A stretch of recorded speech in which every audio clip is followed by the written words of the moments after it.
Novidade no trecho. Itapemirim anuncia mais 10 veículos com chassis da Volvo e pintura retrô do serviço Tribus. Gardenia demite 60 funcionários no sul de Minas após repasse de linhas. E você vai ver também. TCCC renova a frota com 59 novos ônibus. Viação Cascatinha tem pedido negado para voltar ao transporte coletivo de Petrópolis. BRT Rio recebe novos ônibus da Mercedes-Benz e da Volvo. E ainda, Grupo Caio realiza doações ao Rio Grande do Sul. O Jornal do Ônibus está no ar.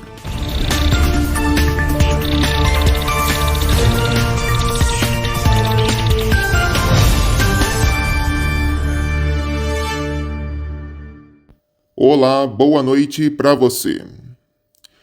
O Expresso Gardenia demitiu cerca de 60 funcionários no sul de Minas Gerais, devido ao repasse temporário de linhas para outras empresas, após fiscalização da Operação Ponto Final realizada pelo governo do estado. A empresa teve ônibus retidos devido a condições inadequadas de operação e manutenção. Apesar de prometer um plano de retomada com melhorias na frota, o governo avalia a possibilidade de rescindir os contratos com a Gardenia em até 180 dias. O plano de retomada inclui a apresentação de um cronograma para a volta gradual das linhas com uma frota mais nova ou readequada.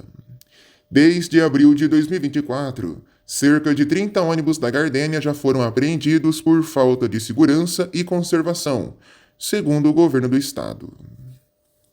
A nova Itapemirim Suzantur anunciou a compra de mais 10 ônibus novos. Os veículos vão ter carroceria Marco Polo Paradiso G8 1800DD e chassis da Volvo do modelo B460R. Por dentro, haverão 8 poltronas leito-cama no piso de baixo e 46 semileito no piso de cima. A previsão de entrega é para o segundo semestre deste ano. Um dos novos ônibus deverá vir com uma pintura retrô, em alusão ao serviço Tribus, da extinta Viação Itapemirim. A Viação Catedral foi condenada a pagar uma indenização de R$4.000 a uma passageira, devido a 3 quebras de ônibus durante uma viagem de Maceió para Brasília, que durou cerca de 70 horas, em vez das 32 horas previstas. A empresa não ofereceu serviços básicos, como água e refeições, durante as quebras, o que levou o tribunal a considerar o caso como mais do que meros desagrados. A catedral não se manifestou no processo, e a juíza destacou que as quebras dos ônibus, juntamente com a falta de serviços básicos, constituíram uma falha grave no serviço prestado pela empresa, colocando em risco a vida dos passageiros. O Grupo Caio enviou 6 toneladas de doações para as vítimas das chuvas no Rio Grande do Sul. A campanha contou com o apoio de colaboradores de todo o grupo, formando uma grande corrente de solidariedade. Empresas prestadoras de serviços e parceiras da Caio também prestarão apoio. Itens essenciais como roupas, calçados, cobertores, alimentos não perecíveis, produtos de limpeza, itens de higiene pessoal e ração para animais estão entre os itens doados. Além disso, o próprio Grupo Caio doou 450 cobertores. Por fim, nas notícias do Rio Grande do Sul, a rodoviária de Porto Alegre foi devastada pelas enchentes. Para as operações da rodoviária voltarem ao normal, o diretor-geral da estação, Giovanni Luigi, informou que depende da diminuição da água. No plano de retomada, existe a previsão da liberação de 6 plataformas na rodoviária. A rodoviária provisória da Avenida Antônio de Carvalho deve continuar operando. Lembrando que você pode ajudar a população do Rio Grande do Sul através do Pix SOS Rio Grande, oferecido pelo governo do estado. Você também pode ajudar com doações de itens básicos, desde alimentação até higiene pessoal. Doe o máximo que você puder. Ainda hoje no Jornal do Ônibus. Maringá ganha 59 novos ônibus. E a seguir, as notícias que estão em manchete no mundo rodoviário. A gente volta já já.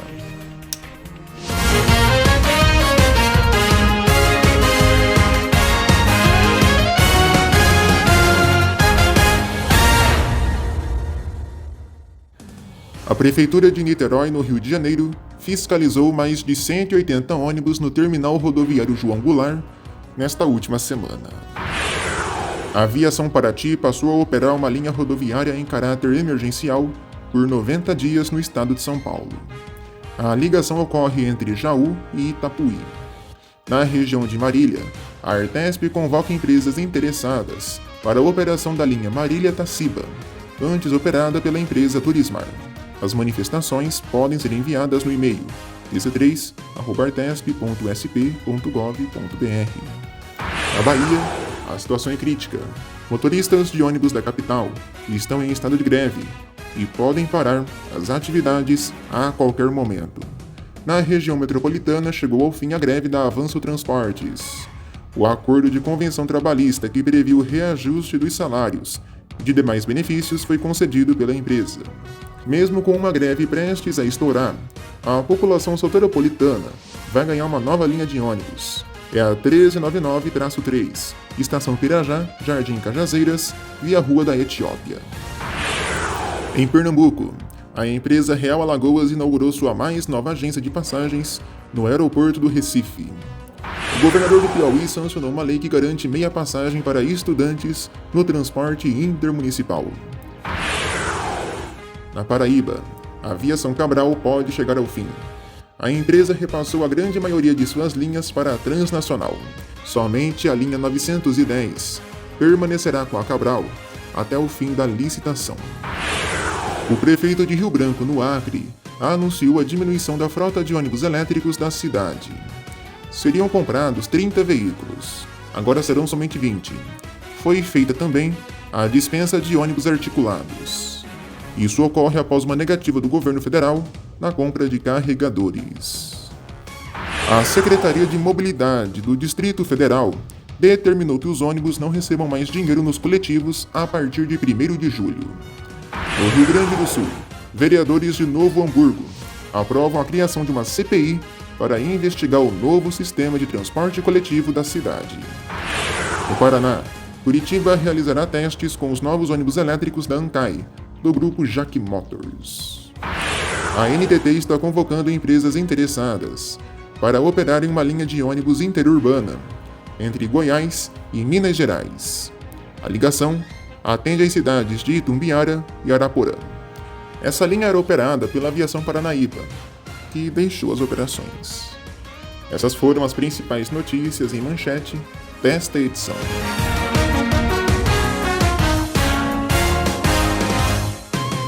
A Justiça do Rio de Janeiro negou um pedido feito pela Aviação Cascatinha para retomar a operação do transporte público de Petrópolis.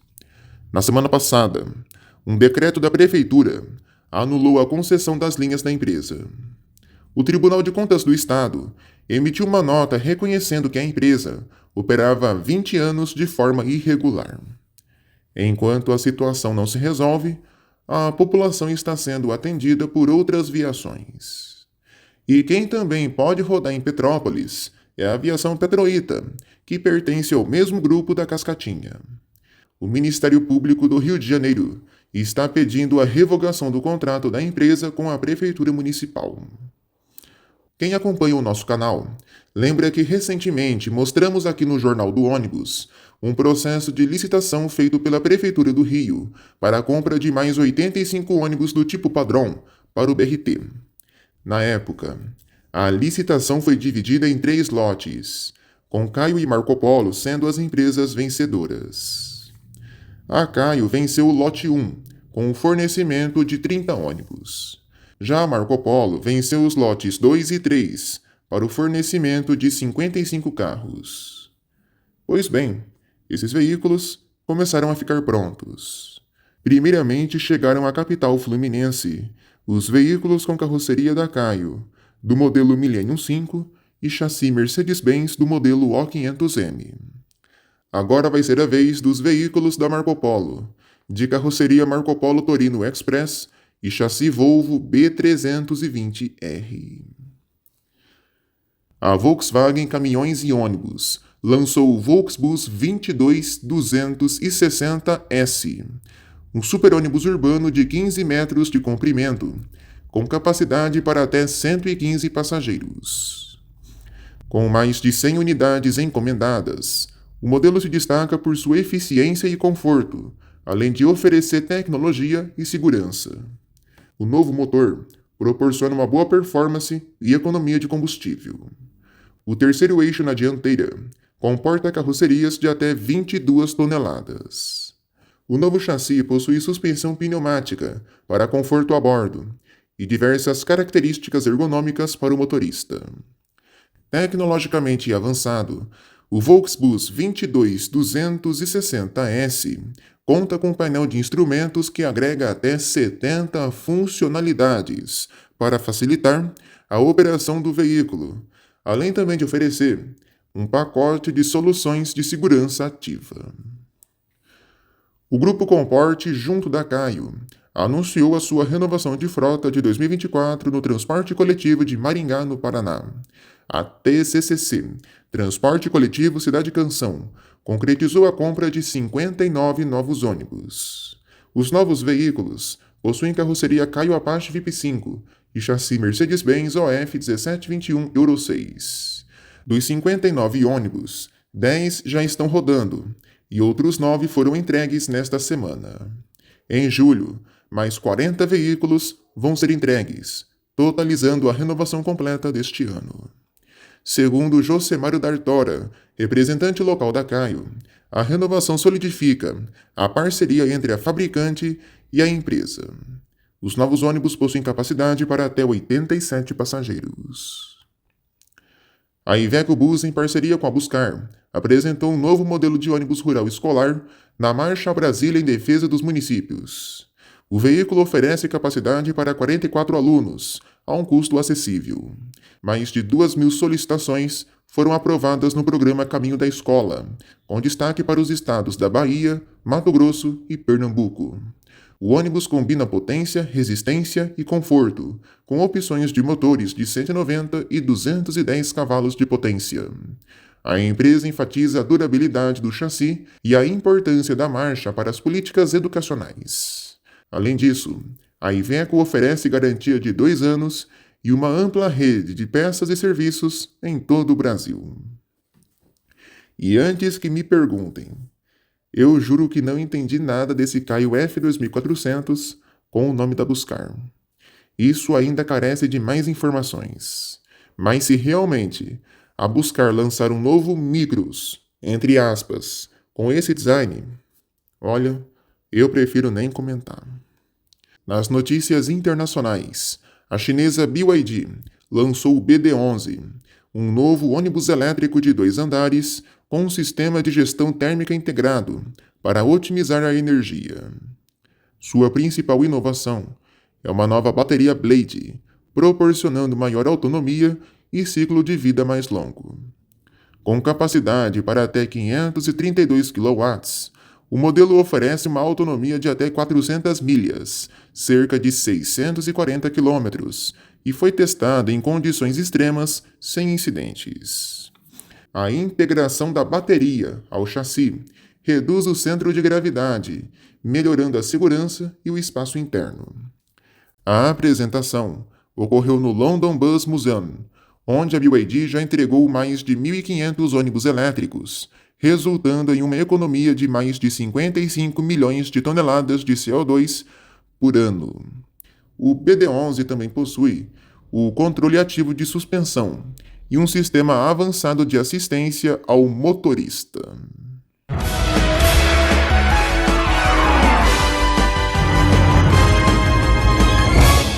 Bora pro nosso Tira Dúvidas. Hoje respondendo às perguntas enviadas por vocês na última edição do Jornal do Ônibus.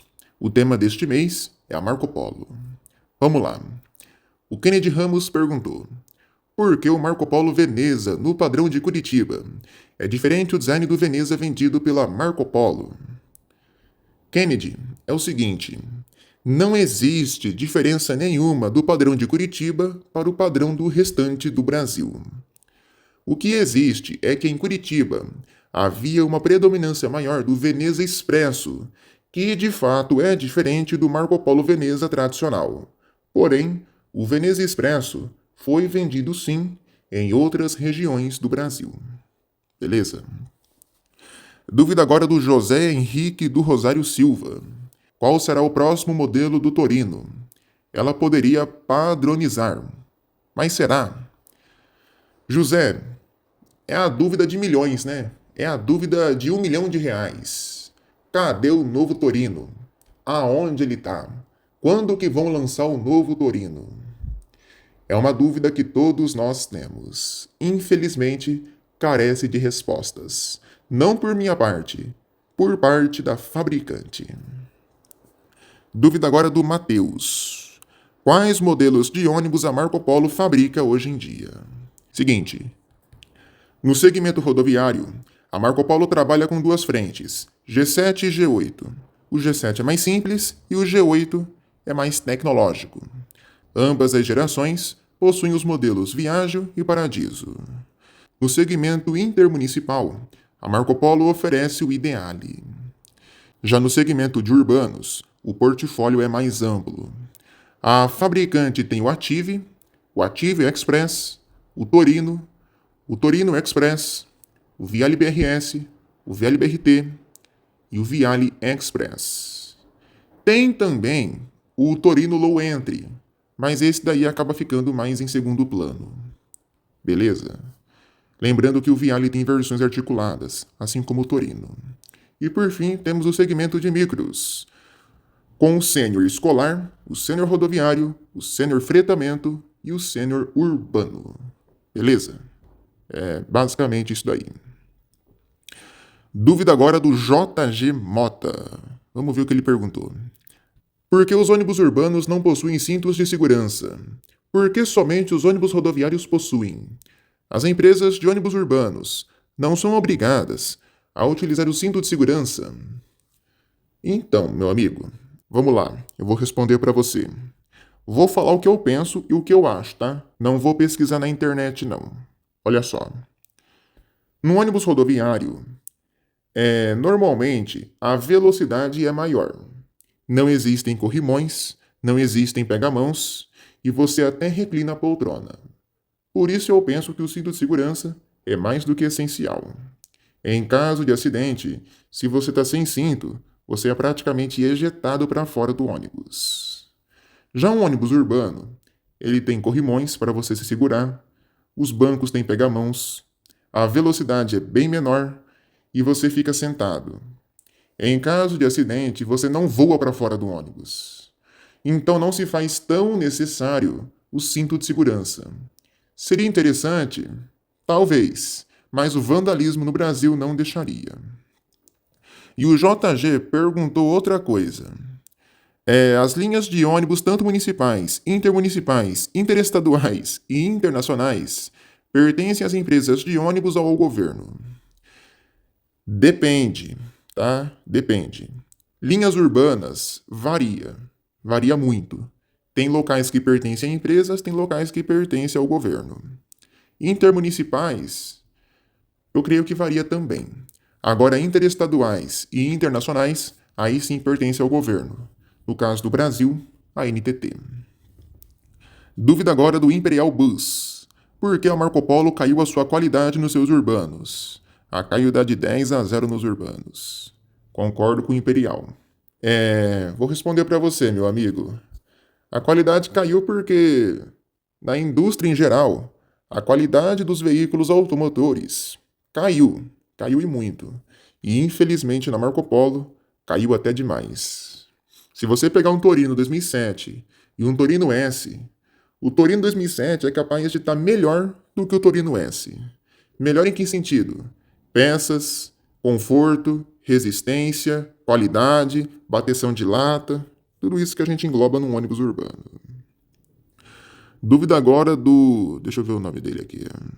Do Driver. Acho que é assim que fala. Ele quer saber qual o preço do Marco Polo Paradiso G8 1800DD semelhante ao que a Aviação Garcia tem. Eu não sei, tá, gente? Preço de ônibus, não tenho acesso a tabela nenhuma. Mas a gente faz uma base aí. Um G8 no padrão da Garcia é no mínimo R$ 1 milhão. No mínimo. E eu acho que até mais, tá? Tô chutando bem baixo. Dúvida agora do Afonso Silva. Vem mais ônibus novos 8x2 para a nova Itapemirim?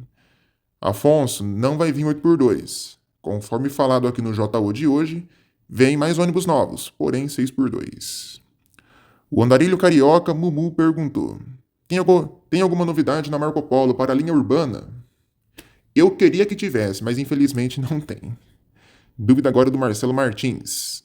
Ele gostaria de saber quem é o responsável pela parte de vedação dos ônibus, pois é um problema crônico que acompanha a Marco Polo há anos. Eu também queria saber, viu? Isso porque é um problema que a Marco Polo tem, e tem, há muito tempo. Não só no G8, no G7, no Torino, no Sênior também. Apesar, tá, gente, que tanto ônibus urbano, tanto ônibus rodoviário, quando chove, infiltra mesmo, tá? Independente da carroceria. Comil, Buscar, Caio, sempre tem esse tipo de coisa. Não tem muito o que fazer. O ônibus é assim e acaba infiltrando mesmo. Agora, quando o problema é no ar-condicionado, aí sim é problema do fabricante. Dúvida agora do Vinícius Piovisan, o nosso Vini Boy Photobus. Será que agora com o G8, a Marco Polo aumenta a qualidade e finalmente resolve os problemas de infiltração que a marca tem, já que agora a concorrência está bem acirrada novamente? Vini, a gente espera que a situação se resolva, mas é aquilo que eu disse no comentário anterior. Em dias de chuva, de um jeito ou de outro, a água vai entrar. Vai ter uma goteirinha ali em algum canto do ônibus. Agora, quando é ar-condicionado, aí o problema já é mais embaixo. É meio complicado a gente dizer. Depende da Marco Polo, né? Se continuarem fabricando ônibus de plástico, vai ser difícil. Apesar que Buscar e Comil não fico muito para trás também não, viu? A qualidade também é semelhante. Dúvida agora do Fernando Rocha. Por que a Marco Polo não fabrica mais o Viale e nem o Viale BRT? Fernando, o Viale BRT é fabricado sim, viu?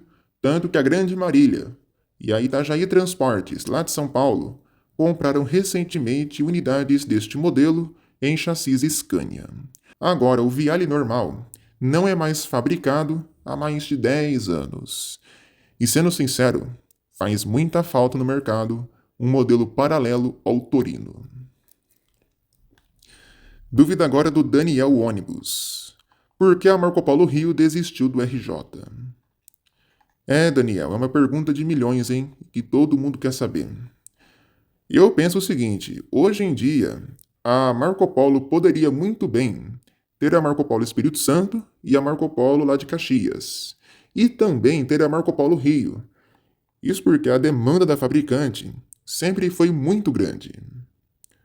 Até hoje eu penso o seguinte, foi um erro tremendo a Marco Polo ter fechado a unidade lá de Xerém. Faz muita falta. Perdeu o mercado no sul do Brasil, perdeu o mercado no sudeste e principalmente no Rio. Perdeu e muito. E convenhamos, viu? A qualidade da Marco Polo Rio era bem melhor que da Marco Polo São Mateus. Dúvida agora do Jackson de Assis Abreu. Ele gostaria de saber se a Marco Polo pretende reativar a Neobus no segmento rodoviário e urbano, até para acabar com esse monopólio que está aí. Infelizmente, Jackson, não vai acontecer isso não. É mais fácil a Neobus acabar de vez do que ela retornar. A Neobus é a nova Ciferal, gente. Vai seguir mais uns anos, mas logo logo acaba de vez. Dúvida agora do Wesley. Ele quer saber o motivo do Marco Polo Torino Express não aparecer mais no site oficial da Marco Polo. Ele fala se a Marco Polo está planejando em descontinuá-lo em breve. Wesley, é só um erro de site, tá? O Torino Express segue normalmente no portfólio. O empresário que quiser vai lá e pede ele. Dúvida agora do Caio César. Ele pergunta por que a Marco Polo transformou o Viale em um modelo padrão /BRT se ele vendia muito bem também como um veículo urbano convencional, superando às vezes a venda do próprio Torino. Olha, Caio, eu penso o seguinte. Lá em 2011, 2012, quando o Viale BRT foi lançado, junto do Viale BRS,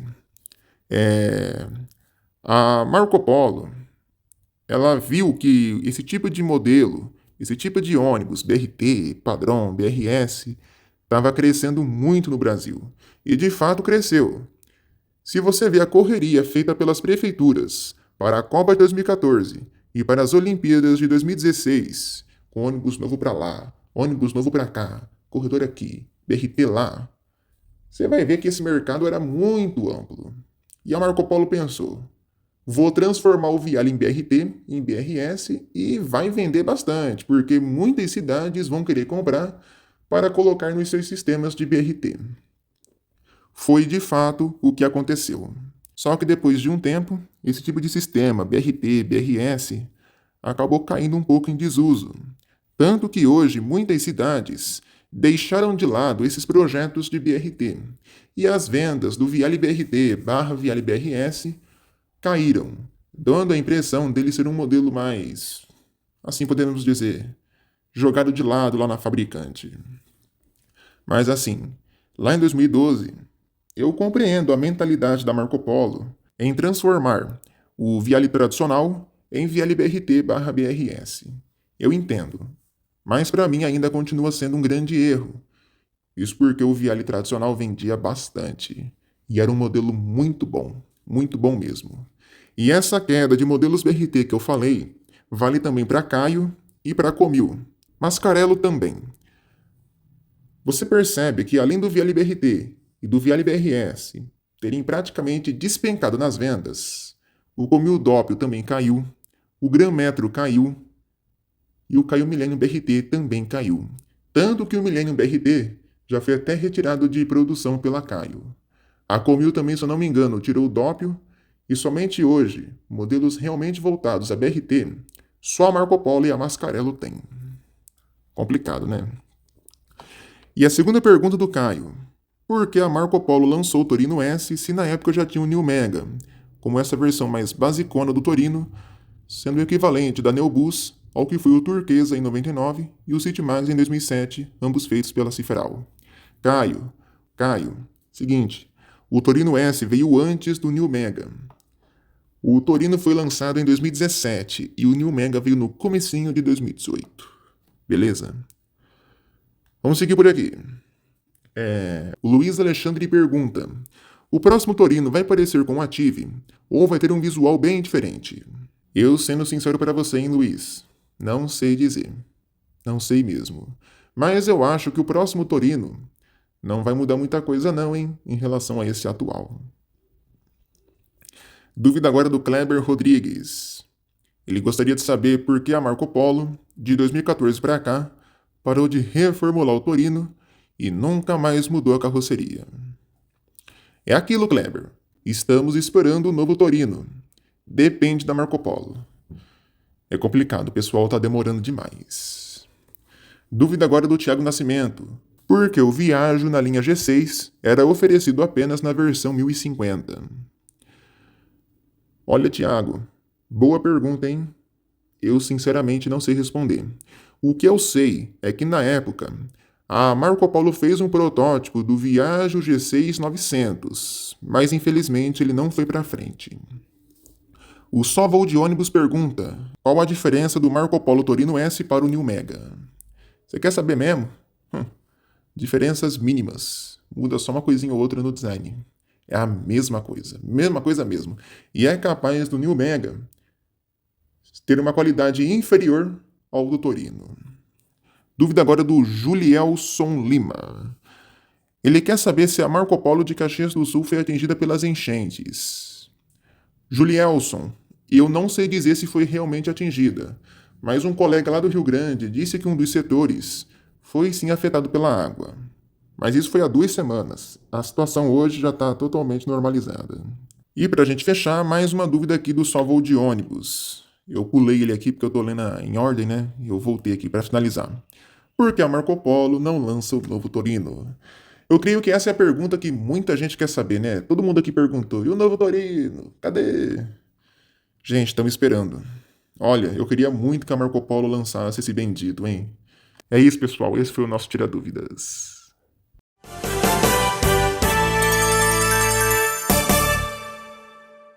Bora pro nosso sim ou não de hoje. Na sua opinião, a nova Itapemirim está acertando em trazer mais veículos em chassis da Volvo? Ou seria melhor outra marca? Você prefere Scania, Mercedes ou Volvo? Sim ou não? Fale aqui nos comentários e responda a nossa enquete na aba Comunidade. Assim nós terminamos a edição desta semana do Jornal do Ônibus, agradecendo a você pela companhia e pela audiência. Voltamos na próxima semana com mais notícias para você. Lembrando, o Jornal do Ônibus agora é semanal, toda sexta às 8 horas da noite. Aquele apanhado geral de notícias do mundo rodoviário para você. Muito obrigado pela preferência, pela audiência e pela companhia. Fique ligado aqui nos conteúdos do nosso canal. Não deixe de conferir também os conteúdos do canal Wingabus, o nosso segundo canal. Não perca, fique ligado. Uma ótima noite para você. Bom final de semana.